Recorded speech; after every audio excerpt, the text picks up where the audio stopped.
ជំរាបសួរបងប្អូនសូមស្វាគមន៍មកកាន់ Channel Sleuk Teuy នៅថ្ងៃនេះខ្ញុំសូមបង្ហាញជូនបងប្អូនអំពីរបៀបធ្វើបបរត្រីឲ្យមានរសជាតិឆ្ងាញ់យ៉ាងពិសេស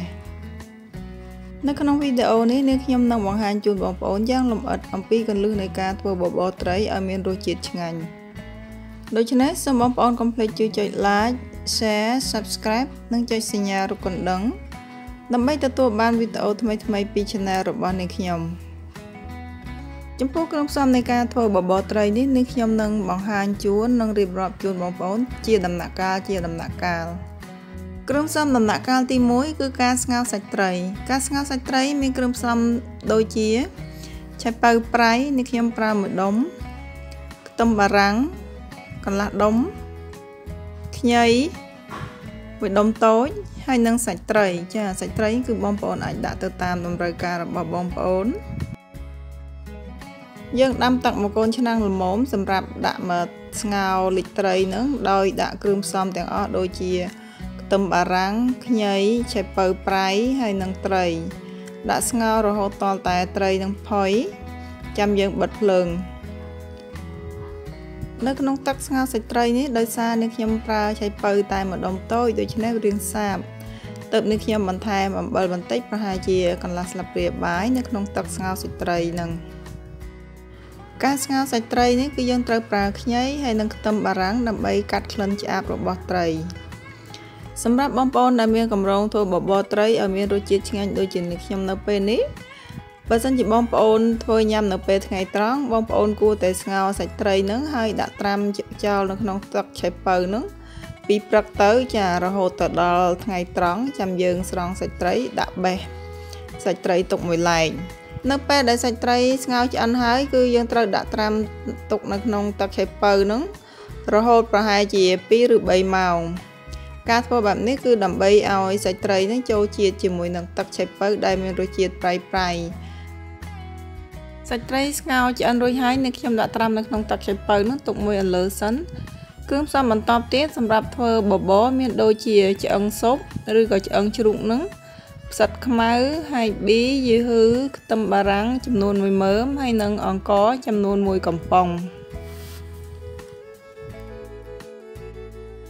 នៅពេលនេះខ្ញុំប្រើឆ្នាំងរាងត្រូវបន្តិចសម្រាប់ការធ្វើបបរបងប្អូនអាចលៃលោករកឆ្នាំងនៅក្នុងផ្ទះបងប្អូនដើម្បីតម្រូវបបរ1កំប៉ុងហ្នឹងបន្ទាប់មកបងគ្រឿងផ្សំមានដូចជាឆ្អឹងជ្រូកផ្សិតខ្មៅហើយប៊ីយឺហ៊ឺហើយនិងខ្ទឹមបារាំងទាំងអស់ចូលនៅក្នុងទឹកនៅពេលដែលបងគ្រឿងទាំងអស់នឹងចូលនៅក្នុងទឹកហើយគឺយើងត្រូវតែបន្ថយភ្លើងមកភ្លើងតូចវិញ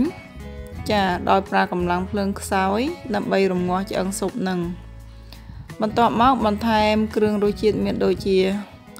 អំបិលម្សៅស៊ុបហើយនិងស្ករសចានេះខ្ញុំមានរង្វាស់ជូននៅក្នុងហ្នឹងឬក៏បងប្អូនអាចថែមថយទៅតាមចំណង់ចំណូលចិត្តរបស់បងប្អូនបន្ថែមទៀតបាននៅពេលដែលឆ្អឹងស៊ុបរបស់យើងស្ងោរទៅគឺតែងតែមានពពុះអណ្ដែតឡើងមកលើហើយដូច្នេះយើងត្រូវតែដួសពពុះនឹងចេញចាត្រឡប់មើលត្រីដែលបានត្រាំជាមួយនឹងទឹកឆៃប៉ៅប្រហែលជា2ឬ3ម៉ោងរួចហើយនេះខ្ញុំស្រង់យកសាច់ត្រីចេញដើម្បីបេះជាដុំទុកដាក់បបរ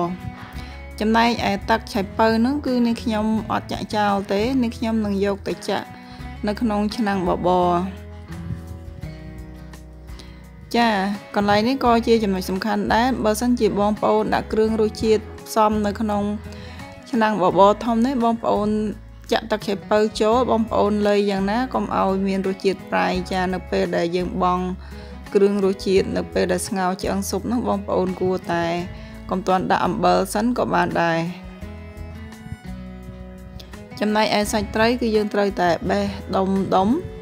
ទៅតាមទំហំដែលបងប្អូនចូលចិត្តហើយយកឆ្អឹងយកស្បែកចេញឲ្យស្អាតទៅដើម្បីទុកដាក់បបរ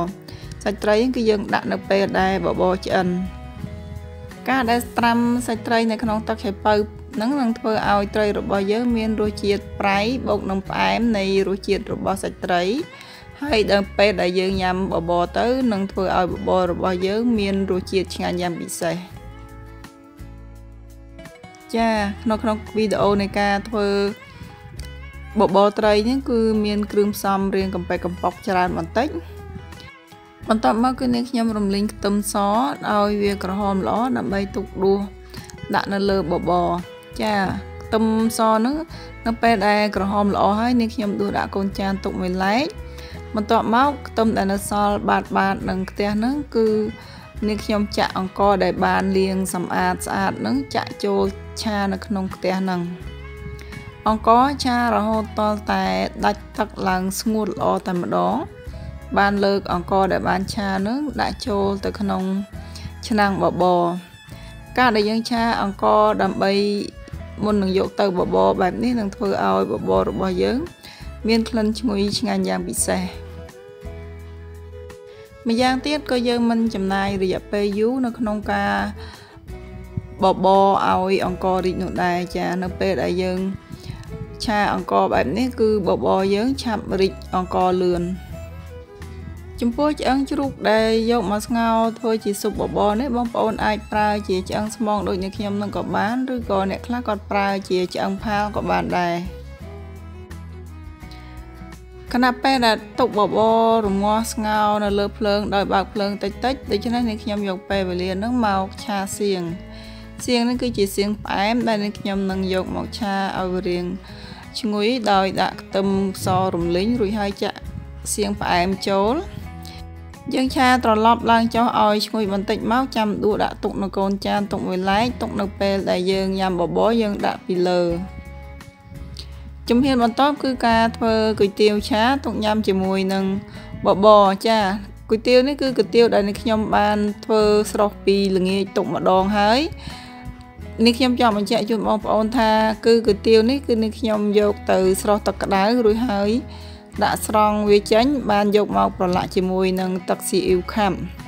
ដោយសារគុយទាវដែលនេះខ្ញុំធ្វើហ្នឹងគឺប្រឡាក់ទឹកស៊ីអ៊ីវខាប់អត់បានពណ៌ល្អទើបនេះខ្ញុំយកមកប្រឡាក់ទឹកស៊ីអ៊ីវខាប់ម្ដងទៀតមុននឹងយកទៅឆាជាថ្មី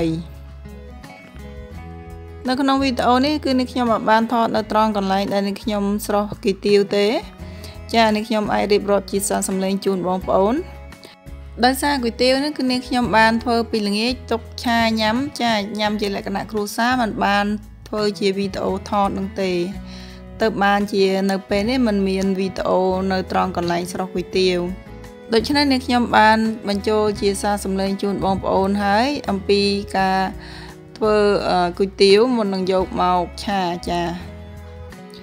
គន្លឹះនៃការធ្វើគុយទាវឆាគឺបងប្អូនធ្វើដូចនេះខ្ញុំទៅគឺយកគុយទាវទៅស្រុះនឹងទឹកក្តៅឲ្យទន់ហើយចាំលើកយកមកប្រឡាក់ជាមួយនឹងទឹកស៊ីអ៊ីវខាប់ឲ្យមានពណ៌ល្អចាំយកមកឆាការធ្វើបែបនេះគឺគុយទាវរបស់យើងបានទន់សព្វបានល្អចានៅក្នុងការឆាគុយទាវនេះគឺនាងខ្ញុំប្រើបន្លែជាស្ពៃក្តោបបងប្អូនអាចបន្ថែមជាស្លឹកកញ្ឆាយបន្ថែមទៀតដើម្បីឲ្យគុយទាវឆារបស់យើងមានក្លិននិងរសជាតិឆ្ងាញ់បន្ថែមទៀតក៏បានដែរចាគុយទាវឆានៅពេលនេះគឺបានឆ្អិនល្អហើយយើងដួសទុកមួយអន្លើសិនចាគ្រឿងបន្តមកទៀតនេះគឺម្ទេសចិញ្ច្រាំហើយនិងខ្ទឹមសចិញ្ច្រាំនេះខ្ញុំនឹងយកគ្រឿងទាំងពីរមុខនោះមកលាយជាមួយនឹងទឹកត្រីផ្អែមដើម្បីធ្វើជាម្ទេសទុកដួសដាក់នៅលើបបរ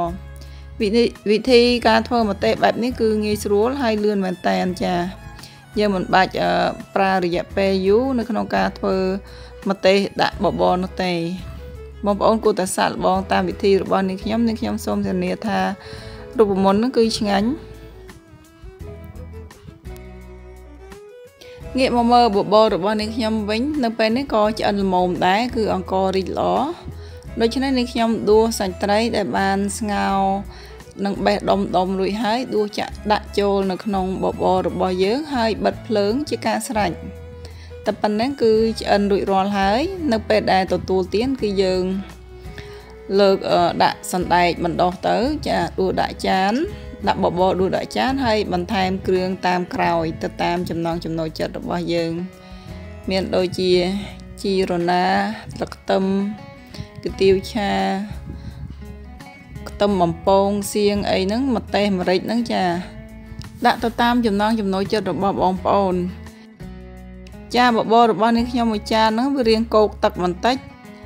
ដោយសារបបរដែលទៅតែឆ្អិនថ្មីគឺកូនរបស់នាងខ្ញុំគាត់ឃ្លានគាត់ប្រញាយម្នាក់ម្ចានទៅចាដល់វគ្គដែលនាងខ្ញុំដួសបបរថតគឺអស់ទឹកបាត់ដូច្នេះបបររៀងគោកហើយនៅសល់រៀងពណ៌រៀងស្លេកពណ៌រៀងសអស់ទឹកតែម្ដងចាអត់សូវស្អាតទេប៊ីនឹងអស់បបរទុកថតជូនបងប្អូនមើលទៅទៀតចាវីដេអូនៃការធ្វើបបរត្រីរបស់នាងខ្ញុំតាំងពីដើមរហូតមកដល់ពេលនេះគឺបានឆ្អិនរួចហើយដូច្នេះបងប្អូនគួរតែសាកល្បងតាមរូបមន្តរបស់នាងខ្ញុំដែលចែកជូនបងប្អូននៅពេលនេះតាមពិតទៅវីដេអូនៃការធ្វើបបរត្រីនេះនាងខ្ញុំបានចេញម្ដងហើយកាលពីឆ្នាំទៅចាគ្រាន់តែការនោះគឺនាងខ្ញុំធ្វើវីដេអូដំបូងមិនបានឲ្យវីដេអូមានគុណភាពស្រួលងាយមើលនោះទេតែនាងខ្ញុំសម្រេចចិត្តធ្វើវីដេអូថ្មីម្ដងទៀតជូនបងប្អូនដើម្បីឲ្យបងប្អូនងាយស្រួលមើលចាសូមអរគុណបងប្អូនចំពោះការតាមដានទស្សនាវីដេអូរបស់នាងខ្ញុំតាំងពីចំណុចចាប់ផ្ដើមរហូតដល់ទីបញ្ចប់នៅពេលនេះ